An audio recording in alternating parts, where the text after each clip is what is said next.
except me and Jim. Beautiful. So welcome, everybody. So glad you're here. Welcome to the Tybal and Alan Smith Kahn Scholar in Residence program, Renew the Old and Sanctify the New, Exploring Text Prayer and Spirituality. Congregation Bethel's 2021 Scholar in Residence programs are sponsored by the Alan and Tybal Smith Kahn Scholar in Residence Fund at Bethel. The fund was established in 2012 by Rabbi Yoel Kahn and his family in memory of his parents, Alan and Tybal Smith Kahn, to honor their memory and perpetuate the values most precious to them.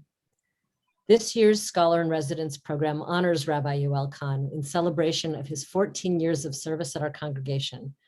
From compiling and editing original Shabbat and High Holy Day prayer books, to finding and reinterpreting Midrashic and Hasidic texts, to presenting poetry from diverse contemporary authors, Rabbi Kahn has sought to expand and deepen how we understand and explore Jewish prayer and spiritual practice.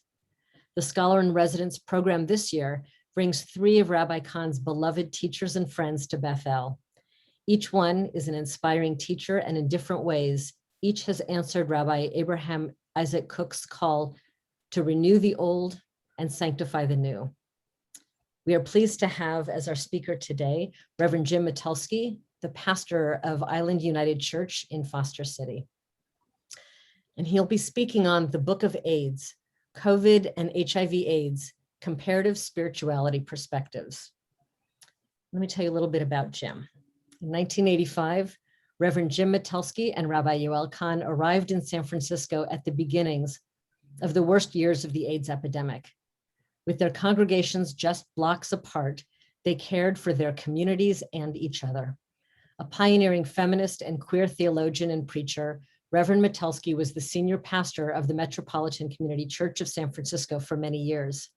After leading congregations in Texas and Massachusetts, he returned to the Bay Area to work at the Pacific School of Religion, and he is now the pastor of Island United Church of Foster City. Reverend Mitulski and Rabbi Kahn have often partnered in curating and introducing diverse voices and texts into their respective liturgies and religious communities. Jim will take your questions at the conclusion of his talk. So now we'll turn the spotlight over to you, Jim. All right. Thank you so much for this opportunity to be here as part of this weekend. I was so honored to be included as one of the 3 scholars in residence. I attended both the 2 previous lectures by Dan Vellum and by Rabbi Flam yesterday. And I was moved and enriched by both of them. I hope I can make a credible contribution as a sort of a third part of a triptych as we look at renewing the old and sanctifying the new. My topic is this, the Book of AIDS, which I'll explain in a moment what that is. But I want to tell you a little bit more about why it's important for me to be here and to do this this weekend. I've known your rabbi, Rabbi Kahn, since 1985, as you indicated in the opening introduction. And I wanted to be sure, as part of this weekend, that certain things were said. And I know they'll be said in some of the honoring, but I'd known him as a peer and colleague and a fellow spiritual leader. We worked in the same neighborhood. We called ourselves affectionately, because we were the only 2 clergy who would hang out with each other in San Francisco at a particular time, the Castro Conference of Christian and Jew. And it was a way of describing that we were spiritual leaders of unique congregations, gay, and that was more a word that we used then than LGBTQ, self-determined spiritual communities, and in the midst of AIDS. And that was a unique calling.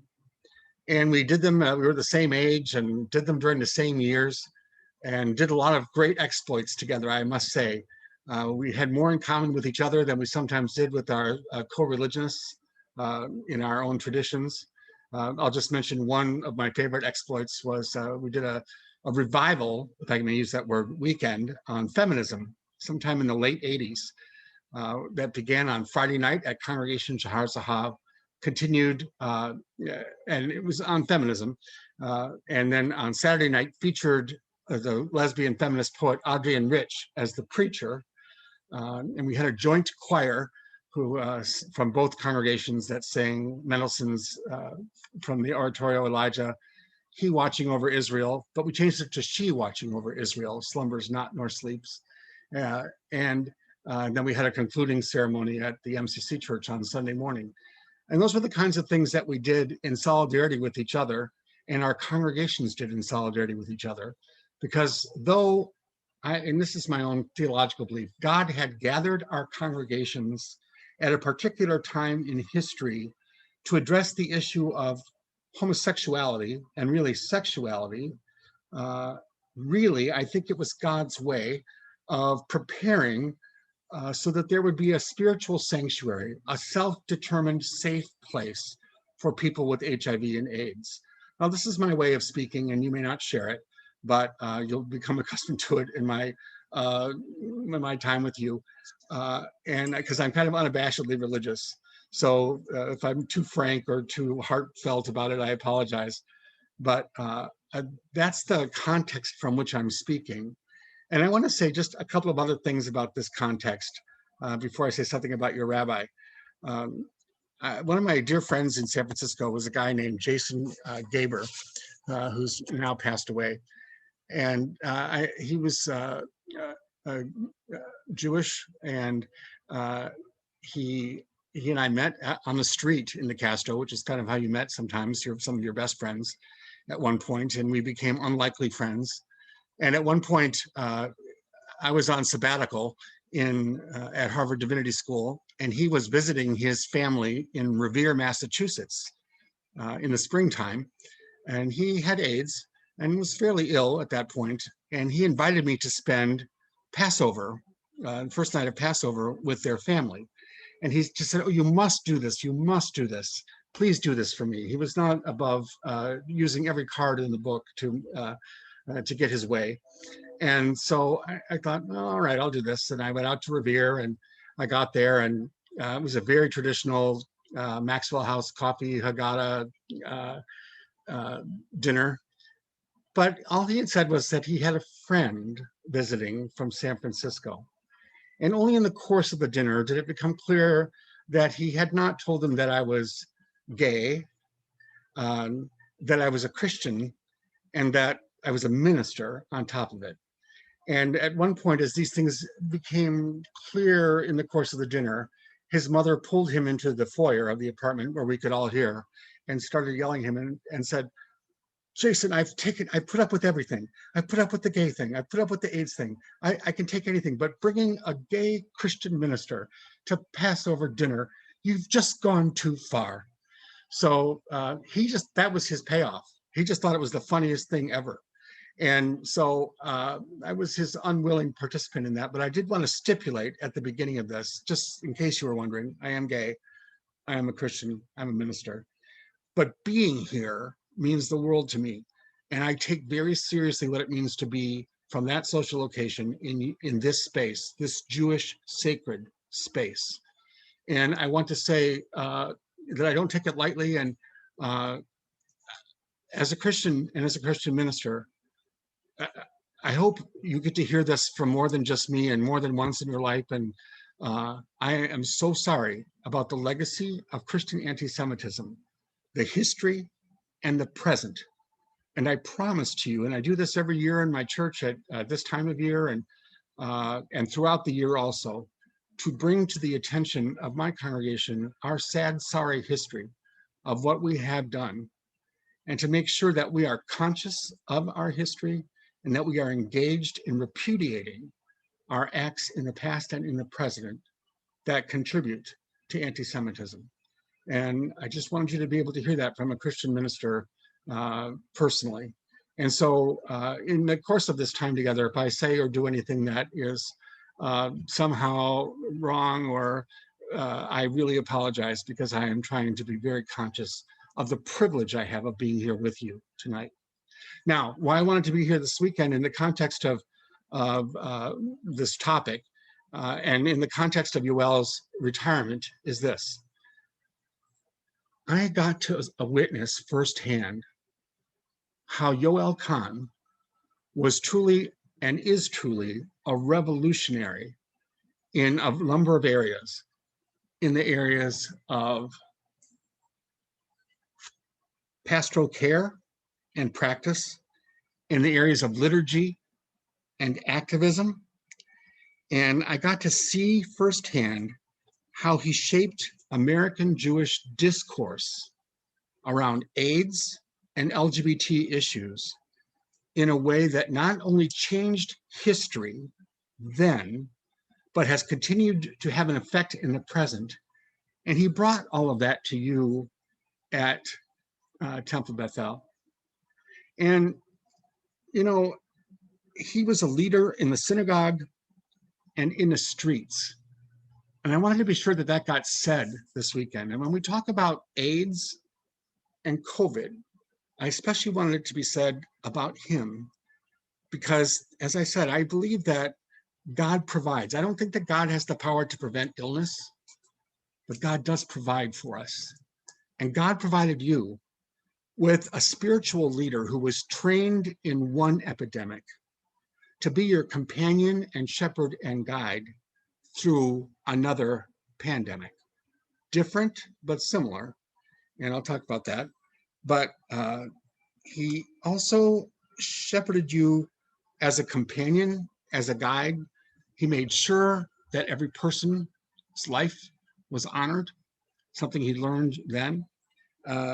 And the thing that he pioneered in 1985, and this was a unique contribution in the religious discourse of Judaism and really in American religion, was a person or patient-centered approach to understanding how it is that there is no us and them in an epidemic or a pandemic.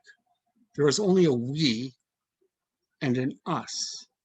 So while liberal rabbis, even in San Francisco, were talking about the importance of taking care of them, the poor people with AIDS, the poor gay people with AIDS, which was important and still groundbreaking, Yoel was talking about how we take care of each other.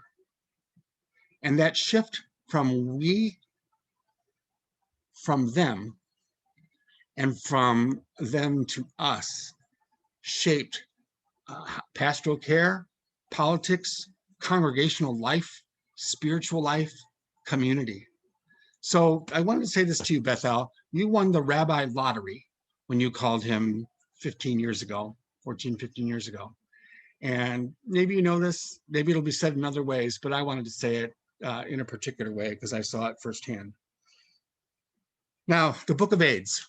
The Book of AIDS is my construct for how we renew the past and honor or sanctify the new.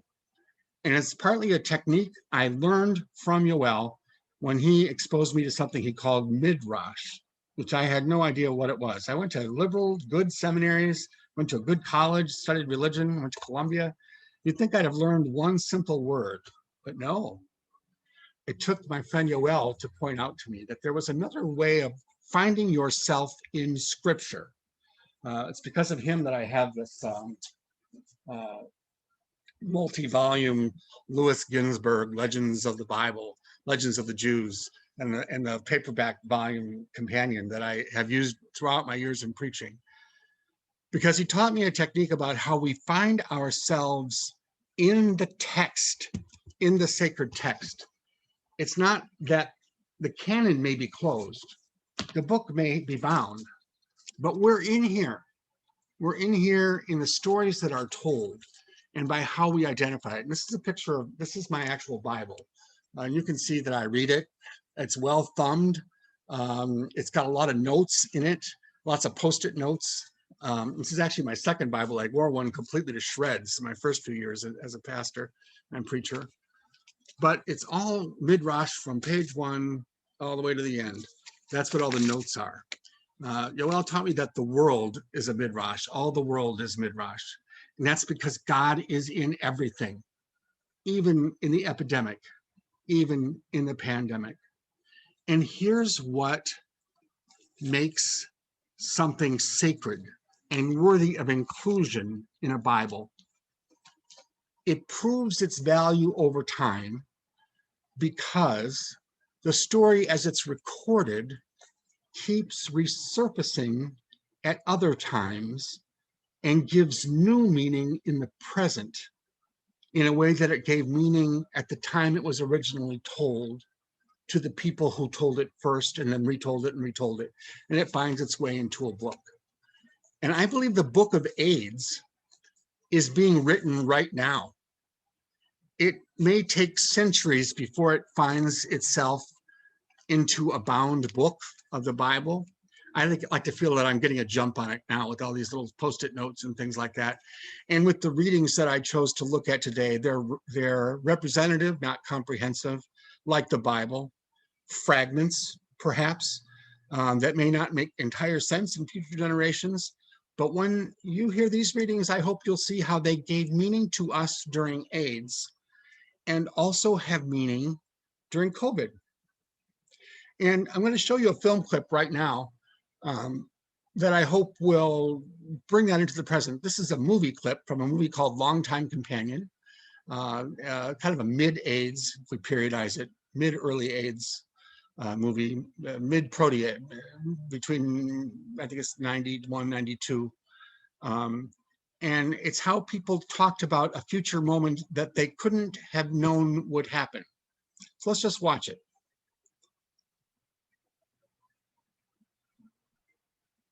Oh, great, it'll be fun. Seems inconceivable, doesn't it? Going? If there was ever a time before all this, we didn't wake up every day wondering, we're sick now, who else is gone? Do you ever wonder if they ever do find a cure, people would go back to sleeping around? Oh, who cares, you know? It's just a question. I know, but I'm sorry, I just think that whether people do or don't sleep around or what they do, it's just not the point. I'm sick of hearing people pontificate about it. Except us. Except us, exactly. I just want to be there. If they ever do find a cure. Can you imagine what it'd be like? Like the end of World War II.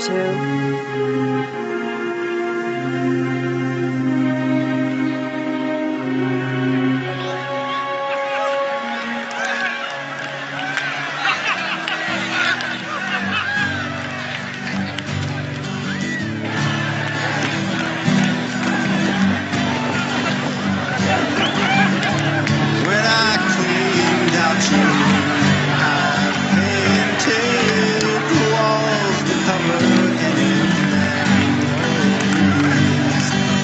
But still it seemed like you were hovering over. Still out there keeping an eye on me. John! We'll go David! down to the postmortem bar and catch up on the years that passed between us, and we'll tell our stories. Do you remember when the world was just like a carnival opening up? If I could have one more day with you the way it used to be, all the things I should have said would pour out of me. Willie! Hey, Will! Me!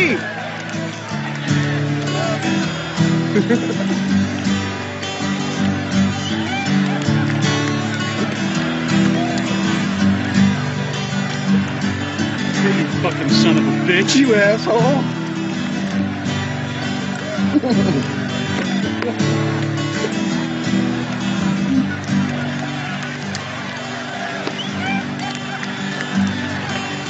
We'll go down to the postmortem bar and catch up on the years that have passed between I just wanna us, be and there. we'll tell our stories.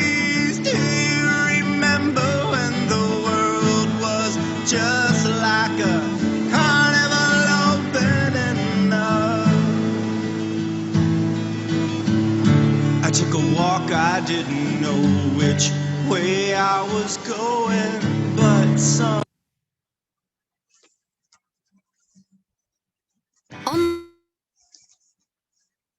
I just want to be there.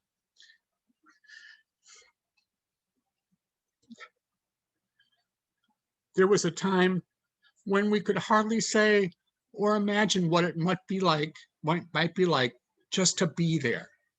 And the purpose of religion, which had mostly functioned by our oppressors to deprive us of the ability to hope for a future and to tell us we didn't have a place in our religious traditions.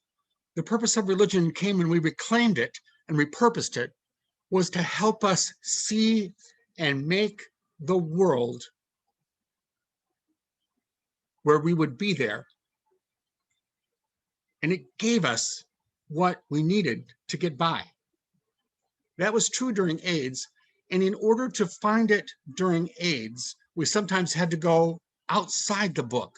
And what I love about this weekend was that Rabbi Kahn gave us radical permission to wander off the religious text to some secular texts. And so I revisited some things which I believe will someday be part of the Book of AIDS, though they're not traditional religious texts, because I have come back to them during COVID. Now, let me say something about AIDS and COVID. They're not the same, but they sure have felt similar at times. You know, I'm going to use very round and large numbers, and these numbers are very hard to prove, but I'm going to use them. In the course of the last 40 or so, 45 years, there have been 70 million or so cases of HIV, half of which have resulted in death. So 35 million people have died worldwide, maybe a little more, 37 million, depends on what figures you look at. In the United States, those figures are somewhat less, quite a bit less, but the United States is where we live. And there were about 650,000 deaths to AIDS since the beginning. COVID has had somewhat less than 4 million deaths, we believe, worldwide. And 10% of those, more than 10% of those cases, nearly well over 500,000 have been in the United States. So a much shorter period of time, less fatal, but very quick.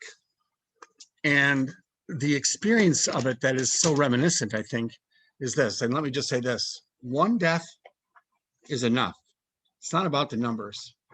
It's enough to rock your world and change how you feel. One loss diminishes each of us. But I'm just comparing the numbers. When AIDS first evolved in the 1980s, in the first 9 years, before really AZT was learned to use somewhat effectively, the time between diagnosis and death was about 11 months. With the use of AZT and some other drugs, which didn't change until the mid-90s, that period went to 19 months. So that was an improvement, but still, it was pretty hard. And there was very little other treatment. With COVID, it happened very quickly, and people didn't know where it came from or entirely how it was spread. Now, it is true that touching, which we learned could be okay, was not okay during AIDS, was not okay during COVID, but many other aspects of it were similar. It's a disease that is fueled by stigma, and a disease that how we respond to it is very much determined by who has it and where they have it and their social location. And it's about isolation also. We did not have Zoom during AIDS, and Zoom, though not perfect, has allowed us to remain somewhat connected in community, though imperfectly. And that is an important difference too. But here are some things that we learned about spirituality and politics, which are interlinked. that I want to lift up for us right now. Things from the past that have proved useful again in the present. Renewing the past and sanctifying the new. I want to ask our reader who's doing the Larry Kramer reading from the play The Normal Heart. Larry Kramer was Jewish, and was a founder of the Gay Men's Health Crisis, and learned early on the importance that healthcare is political. So let's listen to this reading. Here I am. This is Dan. This is the character Emma in The Normal Heart. She says, "Nothing wrong with that. Plenty to get angry about. Health is a political issue. Everyone's entitled to good medical care. If you're not getting it, you've got to fight for it. Do you know this is the only country in the industrialized world besides South Africa that doesn't guarantee health care for everyone? Open your mouth. Turn over." One of my staff told me my son was well known in the gay world and not afraid to say what you think. Is that true? I can't find any gay leaders. I tried calling several gay organizations. No one ever calls me back. Is anyone out there? Larry Kramer learned that healthcare is political, and that insight helped us change how we engaged AIDS. The previous model had been individual patients interact with the healthcare system, but through becoming political, we learned the power of organizing. And so groups of people interacted with the government and with pharmaceutical companies in order to bring about a result that would not otherwise have been achieved. And this strategy has proven useful in COVID as well. Political. The ways that the government sought to suppress AIDS information, and the most recent presidential administration sought to muzzle Dr. Fauci and other health leaders, reminds us that public health is highly political. And I hope to see that passage from The Normal Heart in my book of AIDS. Another thing that we learned is that how we talk about a disease influences how we respond to it. Susan Sontag was a little ambivalent about her Jewishness, a little ambivalent about her bisexual identity, but she was not ambivalent about her understanding of metaphor. Metaphor is when you give a thing a name that belongs really to something else.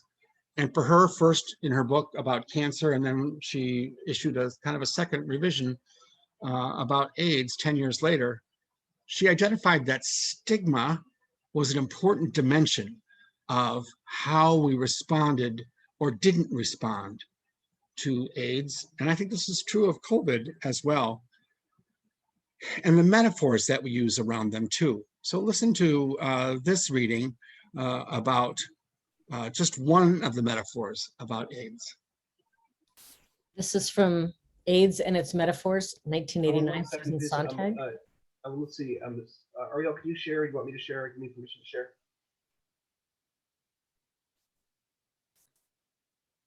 Just see if we put it up on the screen now, please. One moment. So would you like me to start reading, Rabbi Khan? Let's go one moment. We'll see. We're going to share the screen so people can follow along.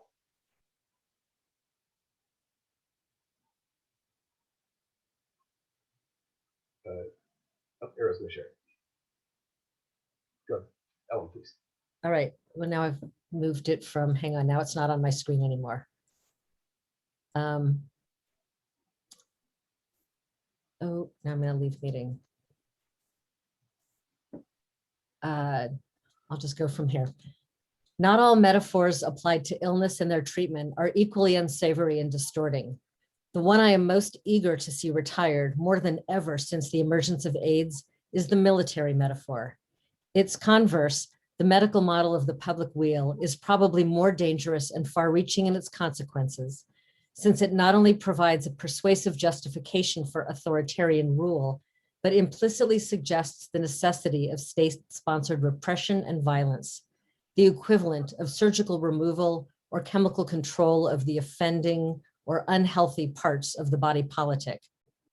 But the effect of the military imagery on thinking about sickness and health is far from inconsequential. It overmobilizes, it overdescribes, and it powerfully contributes to the excommunicating and stigmatizing of the ill. No, it is not desirable for medicine any more than for war to be total. Neither is the crisis created by AIDS a total anything. We are not being invaded. The body is not a battlefield. The ill are neither unavoidable casualties nor the enemy. We, medicine, society, are not authorized to fight back by any means whatever. About that metaphor, the military one, I would say, if I may paraphrase Lucretius, give it back to the war makers.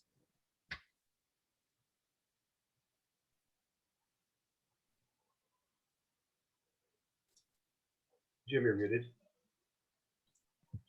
Sontag encouraged us to think about AIDS in different and creative ways that did not contribute to the stigmatization of the person affected by it. And that included the metaphors that we use. Now, I'm the first person that was, among many others, to say, act up, fight back, fight AIDS. I'm not saying that we can't use some aspects of these, but still, she encouraged us to think in different ways about our bodies, not as a battlefield, and how we engage the struggle of living with the disease, not as a war. And her way of thinking, I think, opened up different ways for us to engage how we looked at AIDS and how we looked at people with AIDS. And I think this is true also of COVID. There is a different way to engage the persons who are affected, not as a them, but as an us. We are not in a battle. We are in something, in a struggle, if you will, together. Now, there are other writings from this period that were like scripture for us at that time that I have returned to and found meaningful. Sarah Schulman is another New York writer who has a book coming out this very week on the history of ACT UP, an 800-page volume reviewed in this last Tuesday's New York Times, which I know will be fantastic. I can't wait to read it. But I think the best AIDS novel of all was one that she wrote called People in Trouble in 1992. And I want to invite us to listen to this brief passage from it because it captured the moment of what it felt like to feel immobilized and overpowered by this disease. Sarah Schulman, People in Trouble, 1992. There is a euphoria in taking control of your own life. There's something crippling that occurs when the response to that act distorts it. As long as the people fighting for change are smaller than the institutions that control information, their activities will be misrepresented, their impact minimized, and their humanity questioned. The only way to overcome the machinery is to become bigger than it is, so that one day, more people will be participating in the event than watching it on television. That is called a revolution. In the meantime, we are placated with a condition of free speech in a nation of no ideas. Suffering can be stopped, James said, but it can never be avenged. So survivors watch television. Men die. Their lovers wait to get sick. People eat garbage and worry about their careers. Some lives are more important than others. Some deaths are shocking, some invisible. We are a people in trouble. We do not act. Then everyone went to St. Vincent's because there was nothing more to say. St. Vincent's is the local hospital in Greenwich Village. My first church was just across the street from it that I served in the early 1980s, at the very beginning of AIDS. But the most important lines in there, and Sarah Schulman is not exactly a sunny disposition writer, I think it's fair to say, but what I found hope in at that time is this: suffering can be stopped, she said. And also,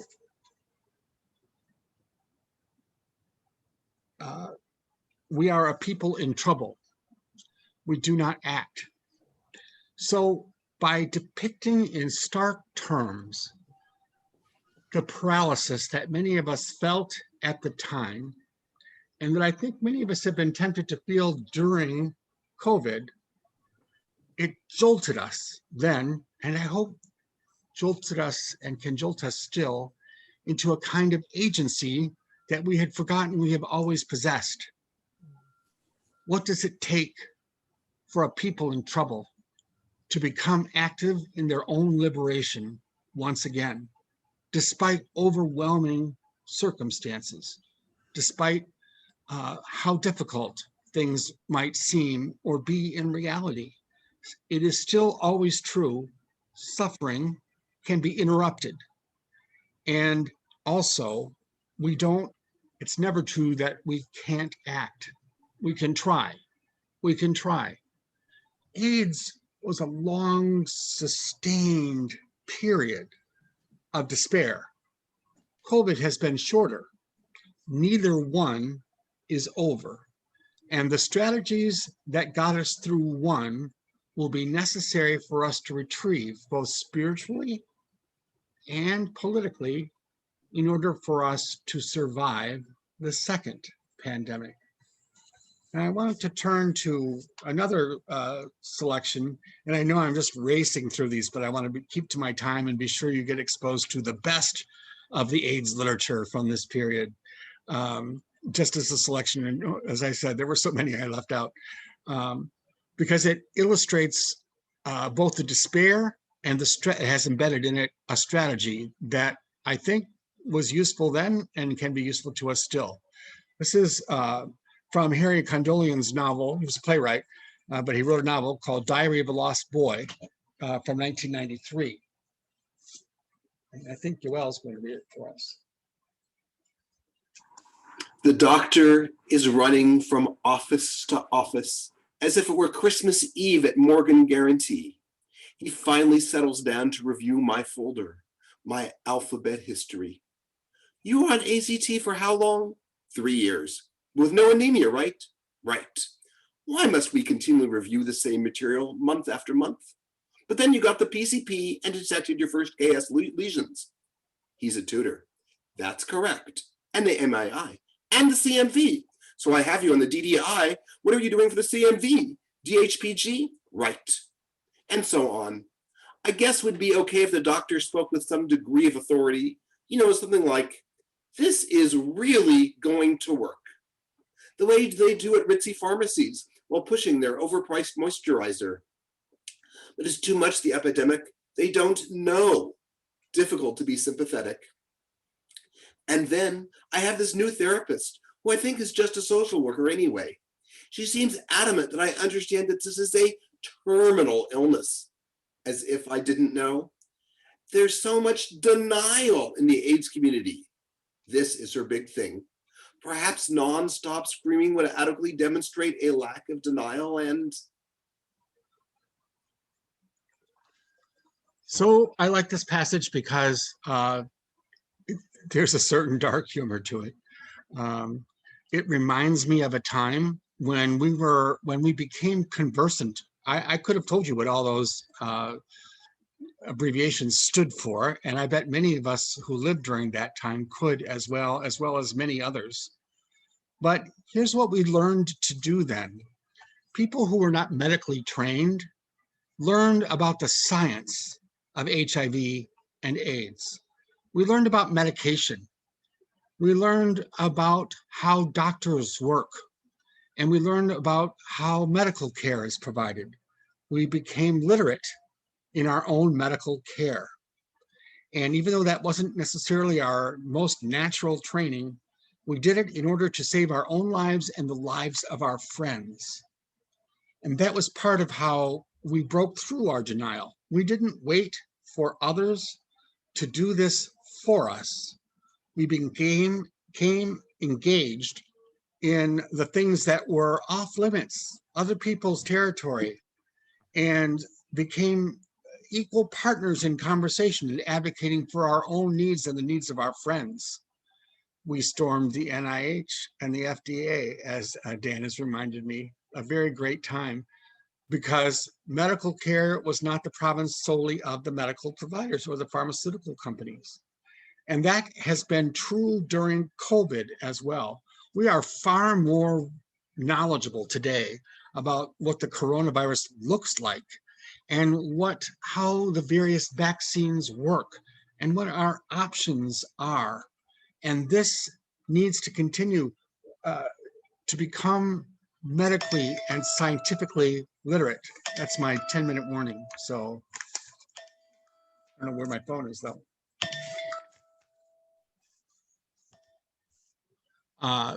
And that knowledge is power. We cannot relegate to others the knowledge of the science. We have to become conversant with it and engage in it as we did then. It's what we have to do now, so that we are not at the mercy of others in regard to our own medical care. Now,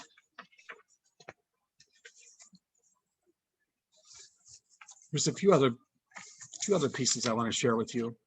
I want to say one thing about Harry Condolian, though. He was a playwright, and I keep in my copy, my first copy of this book, Diary of a Lost Boy, his New York Times obituary, because this is what he said in it. Please do not feel sorry for me. I go to someplace thrilling. And I love that. I hope I can say something like that in maybe my New York Post obituary someday. One of the things that we saw in the film clip, and one of the things that we learned to do, was imagine a future. Always imagine a future, even when the medical prognosis wasn't promising. Remember how even during COVID, and even still, we don't have certainty about what will happen next. We are only 1 year into an epidemic that still could take surprising turns. Still, as a spiritual discipline, it's important to keep imagining a future. That got us through AIDS. Now, one of my favorite books was written by a medical doctor, a pediatrician, many things actually. Perry Kloss is her name. She became famous in the 80s during medical school because she wrote a blog, or what we would call a blog today, about her experience in medical school in the New York Times. And then she wrote a bunch of novels and a bunch of other writings. And she did AIDS care, pediatric AIDS care too. And this is how she concludes one of her novels about a doctor who was very engaged in caring for other women's children, as the book is called, sometimes to the neglect of her own, including children with HIV. And this is how she closes the novel, Other Women's Children. Imagine them all getting better. All through the hospital, the children get better. Their breathing gets easier. They poke their heads out of the oxygen tents and take deep breaths of room air. They pull the IVs out of their hands, their feet, their chests, their heads. No one needs antibiotics. The evil bacteria are dead. No one needs intravenous nutrition. They are all hungry for milk, baby food, hamburgers. Imagine them strong enough to jump from their beds and swarm through the corridors.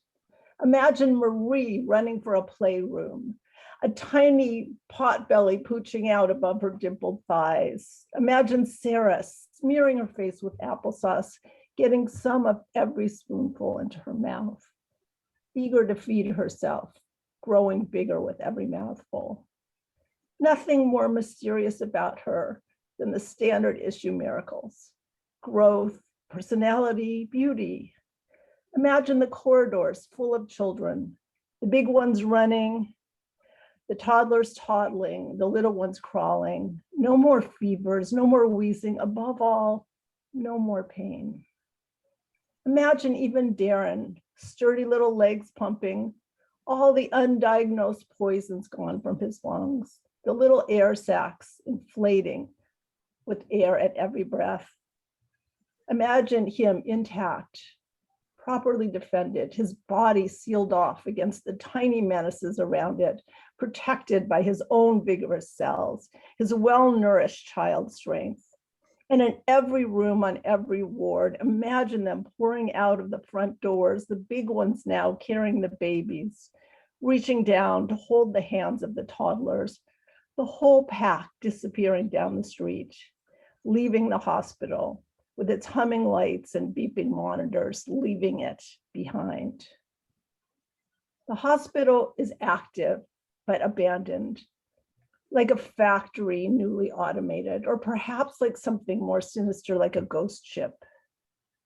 No more chemotherapy, no more dialysis, no more ventilators, no more fighting to pull air in against a tight, swollen throat.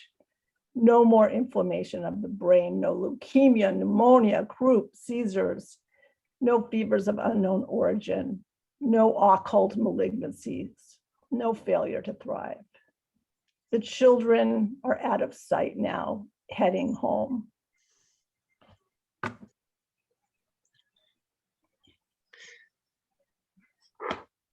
I use this reading on Easter, our resurrection day, in 1991 or 1992. It was very hard to have days like that at that period of time, to talk about life and life eternal, when it just didn't seem like an everyday possibility. But we kept imagining it. And I'll tell you, imagine a church packed full of people who were grieving daily the loss of their friends and weekly.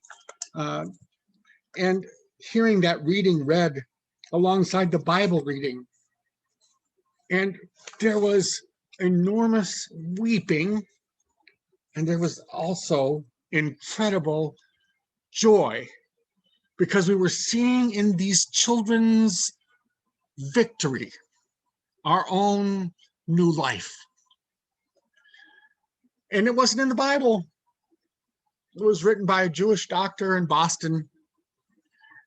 I read a great interview with her and her mother, by the way, in a Hadassah magazine from 2007, I guess it was. But she and her mother were a little competitive, and her mother said, "You know, Perry was a very difficult adolescent," and Perry responded, "All worthwhile people are difficult as adolescents, mother."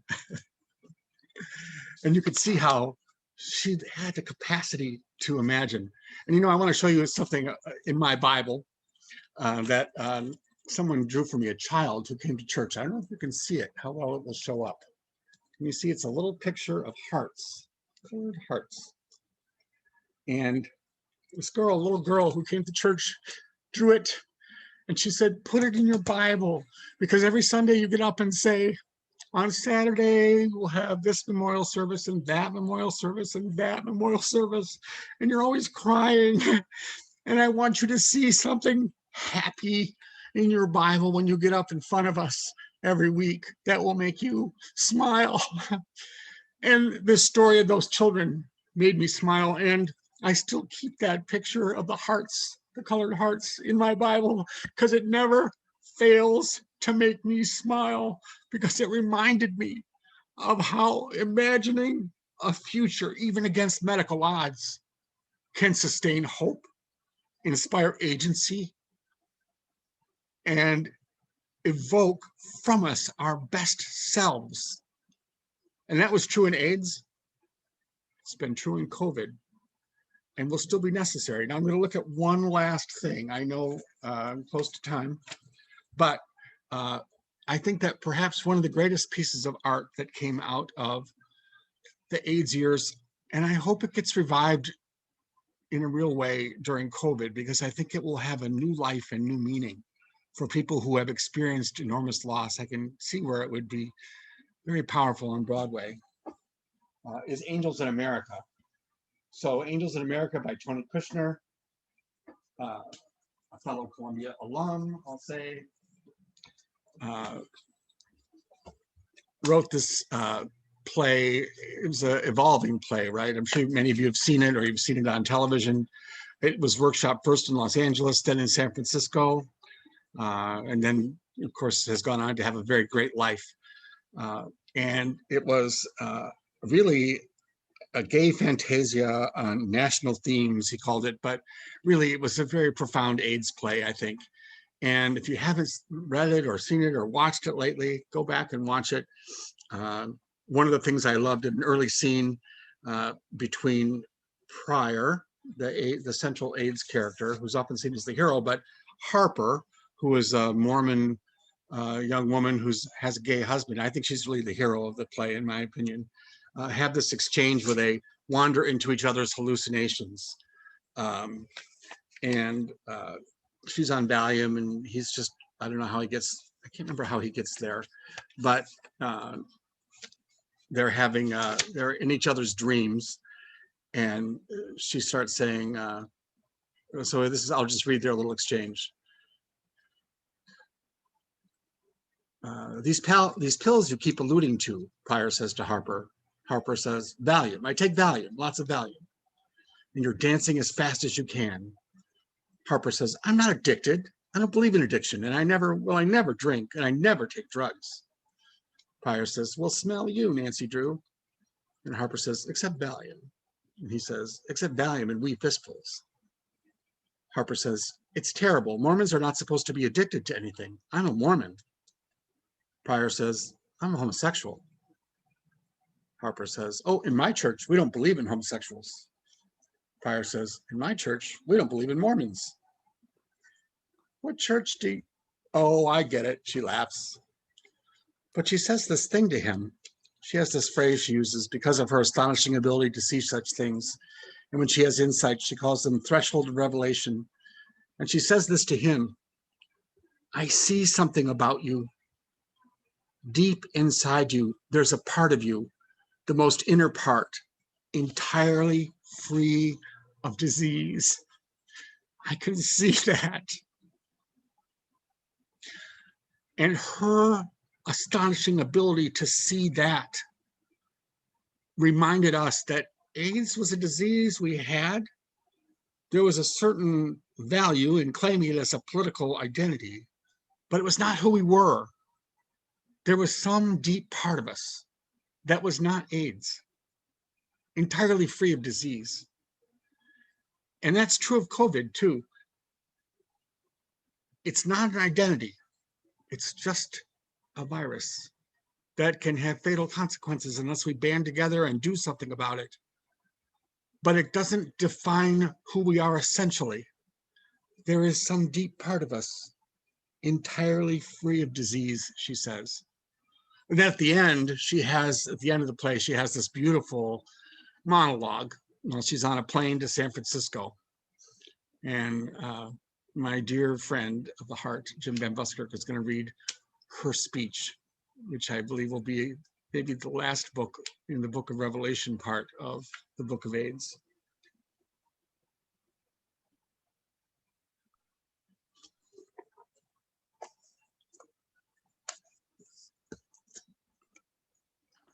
Night flight to San Francisco. Chase the moon across America. God, it's been years since I was on a plane. When we hit 35,000 feet, we'll have reached the tropopause, the great belt of calm air, as close as I'll ever get to the ozone. I dreamed we were there. The plane leapt tropopause. The safe air had attained the outer rim, the ozone, which was ragged and torn, patches of it threadbare as old cheesecloth, and that was frightening. But I saw something only I could see because of my astonishing ability to see such things.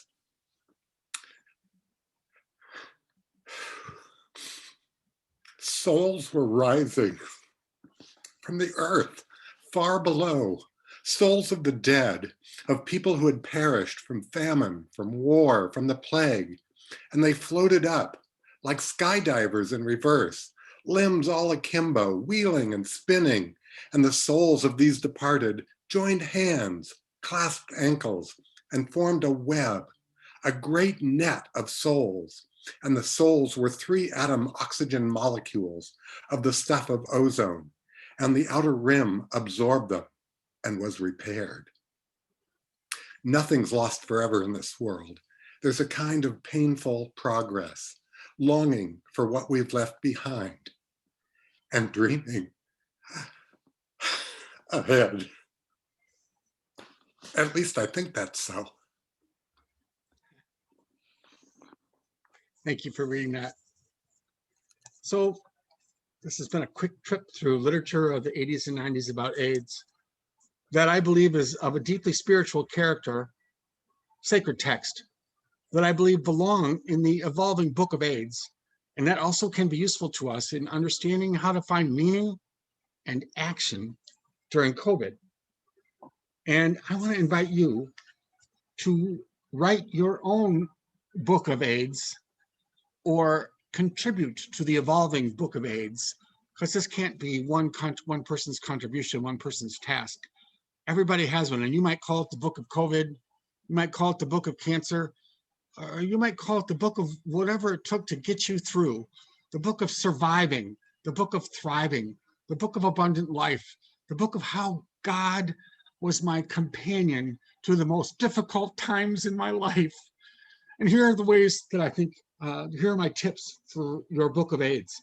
And I base it also on, you know what a commonplace book is? I learned about them a few years ago. People used to keep what they called commonplace books. This is W.H. Auden's, A Certain World, he called it. And they would write in a notebook in their own hand excerpts from things they had read, and then do their own commentary. And then at the end of their life, or at some point, sometimes they were published, mostly they weren't, there would be a record of their own book of scriptures, if you will, or whatever gave them their life meaning. This is Auden's, as I said. And I've been doing this with my own book, the Bible. I just write it in my Bible. And I learned to do it. I'm going to read you just one thing that I put in mine from Walt Whitman, because I got tired of doing all those AIDS funerals where I was reading the same Bible passages over and over. And then I realized, oh, you could read something sacred from a gay man who knew about love. So I have this, and I have Edna St. Vincent Millay and Patti Smith and other people pasted in my Bible. But we two boys together clinging, one the other, never leaving. Up and down the roads going, north and south excursions making, power enjoying, elbows stretching, fingers clutching, armed and fearless, eating, drinking, sleeping, loving, no law less than ourselves, owning, sailing, soldiering, thieving, threatening, misers, menials, priests alarming, air breathing, water drinking, on the turf or the sea beach dancing, cities wrenching, ease scorning, statues mocking, feebleness chasing, fulfilling our foray. That's as good as any psalm, I think. So here's my advice. Make your own book of AIDS or book of cancer or commonplace book, whatever it is you want to call it. And in it, write down the names of the people you want to remember, the lives, the stories. Write your AIDS stories now before you forget them. Write your COVID stories now. Don't grieve alone. Grieve out loud and tell them to people. Don't keep them in the secrecy or silence of your heart. Tell them. Tell them. Get people to listen to them because they're important. You know, write it, speak it, write it down. Be active. Be political. If we don't get universal health care, we didn't get it out of AIDS. If we don't get it out of COVID, there is something seriously wrong with our organizing skills. So let's be committed to this. Honor your heroes, Anthony Fauci. Honor your heroes, Yoel and Dan, and whoever your heroes are. And here's the last thing I want to say. Claim your spirituality. You wouldn't be in this lecture today if you didn't have a spiritual path. Maybe it's Orthodox, maybe it's conservative, maybe it's really so eclectic that there are some things you don't want to share with others, but don't be ashamed of it. Your spiritual life is what gets you through. And do it in community too. Don't do it alone. that's what I'm putting in my book of AIDS. And I hope someday that it'll be included in this book. And I hope to see your contributions there too. So act up, fight back, fight COVID, fight AIDS. That's it. Can you hear that, son? Yes, So may it be God's will. Thank you so much, Jim. It's not different sentence than we used it, but until now, we haven't had to use it. We're grateful in a memorial setting, but you and I have been two boys together clinging. And I could not have gotten through those years without you. Let me just slide back so that could be some better here. I'll look at the camera. I couldn't have gotten through those years together without you, Jim. And these recent years, having you back in my life has been so important to me. Many of my congregants know how much I like to speak about the I Thou, and I felt like we had that sense of connection, of feeling the presence of God through the meeting. Together in our very first meeting at MCC so many years ago, and every time we have lately, it's been our practice to walk together on Monday afternoons, and those two have been very important for me. But I also want to say to our community about the importance of spiritual community and inclusive community that Jim has alluded to. At Shar Zahav in those years, we took care of the Jews, but there just aren't that many Jews. But Jim and MCC took care of every Christian, all the Catholics who couldn't go to the church or were rejected by the Catholic Church, all the generic unchurched Americans who suddenly discovered they needed a faith community or someone to bury them when no one else would take them in. And Jim did. And so if I did funerals in my 10s, Jim was doing them in the hundreds day after day. I also want to lift up and Jim gives me a little credit. I give him the credit actually for the left-hand pages in our Siddur, that understanding of how we can bring contemporary voices and texts into our conversation, into our sacred liturgy, and by our lifting them up, they become, in the way that we use them, the way that we transform them, they, if not already are sacred, we make them sacred. We have, I learned that so much from Jim, who was the first person to be bringing in every feminist thinker I'd never heard of, needed to read, and he still does. He's my major source of reading material. Lastly, Jim, I just want to say in conclusion, on behalf of myself and so many, besides my gratitude for this lesson today, but also for your ongoing faithfulness, for your testimony.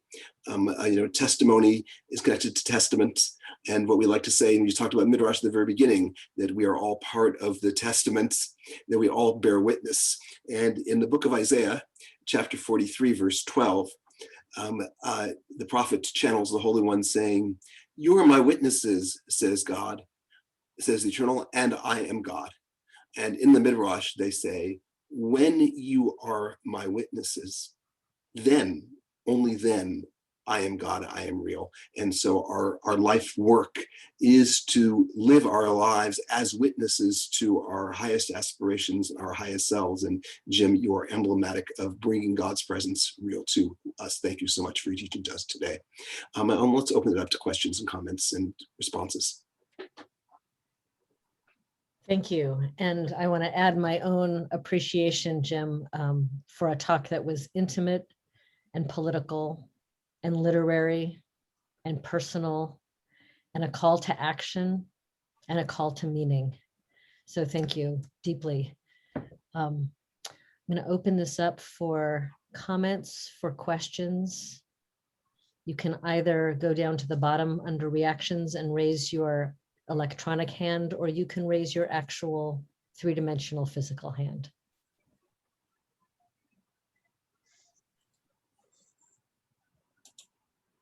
There's some interesting comments in the chat. Wondering, Rachel, if you wanted to read or lift up your comment about a comparison with other organizing actions that are going on now. Thanks. Well, it was such a pleasure to hear you speak, Reverend Jim. And the thing that really, one thing that stood out for me as you were talking, and based on the Schulman piece, is that like that power of acting together, so we collectively are bigger than the institutions, and how some of the recent Black Lives Matter and anti-racism efforts seem to have some of that same energy of like, we are collectively bigger than the institutions that are enforcing this, and so we need to act like together as a collective in order to figure out how to stop huge numbers of people from being incarcerated.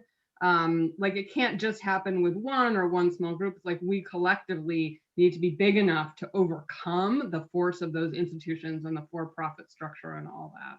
And so I don't know if you've seen parallels as well with recent anti-racism efforts, or if you could talk about some of that. I'd be interested in hearing your perspective on that. I completely agree. I mean, we really have been living through two epidemics the last, well, you could go back 400 years, but racism and increased awareness, let's say. And I had to, I set 2 clocks for myself to make sure I stopped on time.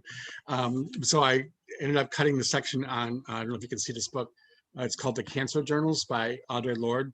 But it's another book from the 80s that I think was, so pre-AIDS, it's canonical, if I can use that word. I would put it in my AIDS book, my AIDS Bible. It's about her struggle. She's a Black feminist lesbian, and she draws distinct parallels around her experience with cancer and fighting racism. And then it became an AIDS classic in the 90s, really. She had breast cancer.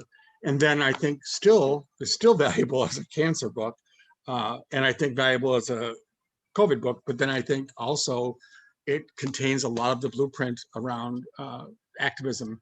And if we learn nothing else around activism in the 90s, 80s and 90s, that's still true. If we're not being intersectional in our work, then we have missed the point. There's, we are doomed, so the work of Black Lives Matter is essential to act up, fight AIDS, fight COVID, fight racism. And in my own tradition, I would say fight Christian supremacy, fight white supremacy. We have additional homework, additional burdens to deal with. But yeah, absolutely. Thank you. Thank you, Rachel, for the question. And thank you, Jim, for the inclusion. Other questions or comments?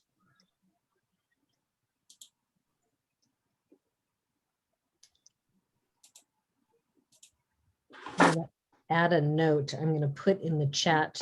There is a link that somebody sent me this week with a scene that looks so much like the longtime companion scene that you shared, that actually is one of the things that's a guaranteed to cause deep weeping. And it's an extra gum commercial that came out last week that shows what would happen post-COVID. And it's everybody coming out and hugging each other in that same kind of glorious collection of gathering and recognition and rejoining. So it echoed that so beautifully for me. Nice.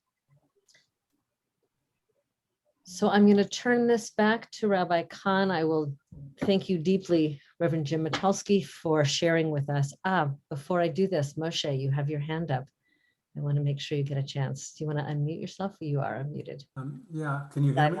Yes, beautiful. Yeah, I just wanted to thank you for the gift of your passion and your caring.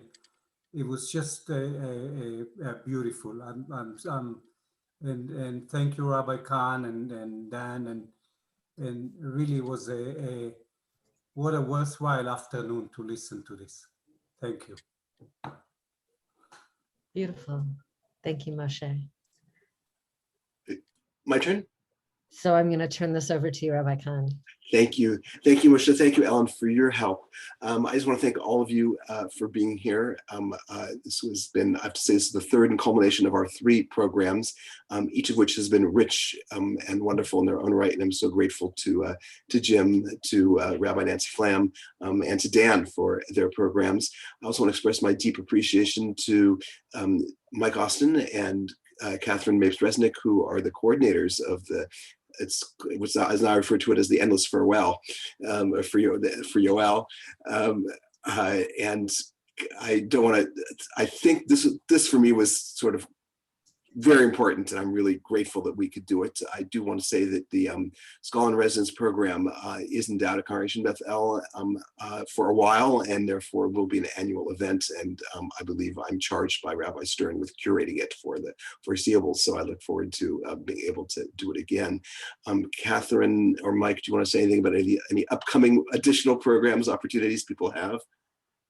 Well, I had given that to Ellen to say, but if you would like Mike or I to maybe let our host tell us about what's coming up for you, Rabbi Khan.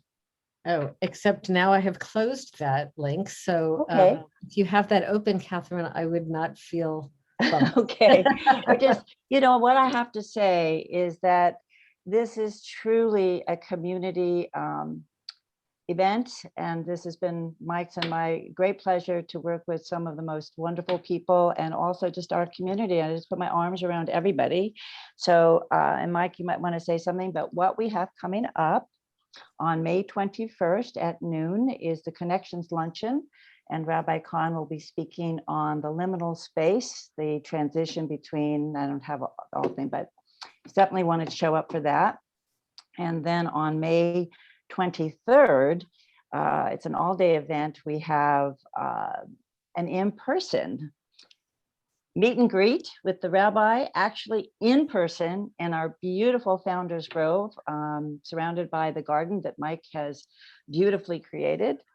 And Rabbi will be the last speaker, Torah study on May 22nd, and then the final Shabbat farewell service on May 20th. Thank you, Catherine. And then I think by then we will be able to say Dainu. We've had enough. We can't celebrate you enough, okay? So you just have to. I also just want to thank our clergy assistant at Bethel, Ariel, who's been our tech person for all of these. And thank you so much for joining us.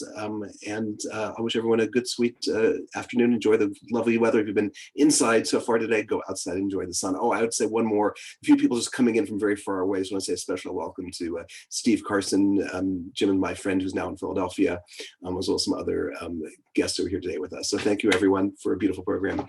Thank you, Ellen. Thank you, Ellen. Thank you, everybody. Jim, thank you. It's been amazing.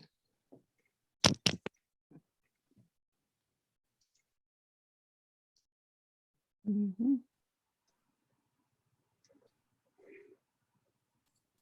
Say hi, Debbie in Sonoma, I'm guessing. Is that right? Yes, we got a hug. Oh, exciting. Michael, There is Michael. There as well. Oh, that's Jeff. Mike, there's Michael too. Everyone's there. Okay. Because like Becky was in Michael's spot, as it were. Yes, he let me borrow that. You want to say anything? No, you're fine. There's a real benefit to being vaccinated. There most certainly is. There most certainly is. And I hear a rumor that they actually might be moving it lower down to even 12 to 16 this week, possibly. This week? Wow.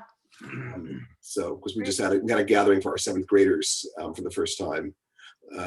And, you know, keeping them all apart and whatever, not an easy task. Sure. Yeah. All right, Jeff, thanks for participating as well. Thank you, Everett. Miriam, how are you today?